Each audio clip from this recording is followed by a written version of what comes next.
বাঙালির পোস্ত বড়া, আহা কি টেস্ট! আর সেই পোস্ত বড়ার সিক্রেট রেসিপিটাই আজকে তোমাদের সাথে শেয়ার করব। এই দেখো, আমি এখানে অনেকটাই পরিমাণ পোস্ত নিয়ে নিয়েছি। এটাকে আমি একেবারে গুঁড়ো করে নেব, মানে জল ছাড়া ভালো মতন গুঁড়ো করে নেব। কেননা এতটা পোস্ত আমি শিলে বাটছি না, তাই আমি মিক্সি বাটিতেই গুঁড়ো করে নিলাম। এই দেখো, গুঁড়ো হয়ে গেল। আর এমনিতেই কিন্তু পোস্ত থেকে খুব তেল ছাড়ে।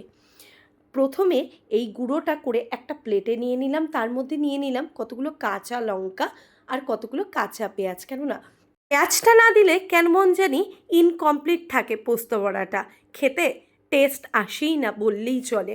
অবশ্য যারা স্কিপ করতে চাও তারা স্কিপ করতে পারো। এই দেখো, ভালো করে মেখে নিলাম চাল বাটা দিয়ে। আর তারপরে পাশে আরেকটা প্লেটে নিয়ে নিলাম কতগুলো গুঁড়ো, মানে নর্মাল পোস্ত। এটাকে গোল করে আমি বড়ার শেপে করে নিয়ে ওই পোস্তর মধ্যে এপিঠ ওপিঠ ভালো করে লাগিয়ে নিলাম, তাহলে আরেকটু ক্রিস্পি হয়, খেতে কিন্তু খুব টেস্টি হয়। এটার কোনো ঝুট ঝামেলা নেই, এমন করে গড়ে নাও বড়ার শেপে। আর তারপরে কড়াতে বা ফ্রাই প্যানে, তোমরা যদি কেউ ডুবোর তেলে খেতে চাও তাও খেতে পারো। আমি ফ্রাই প্যান নিয়ে নিয়েছি, তার মধ্যে খানিকটা পরিমাণ সর্ষের তেল ছাড়া তো পোস্ত বড়া ভাবাই যায় না।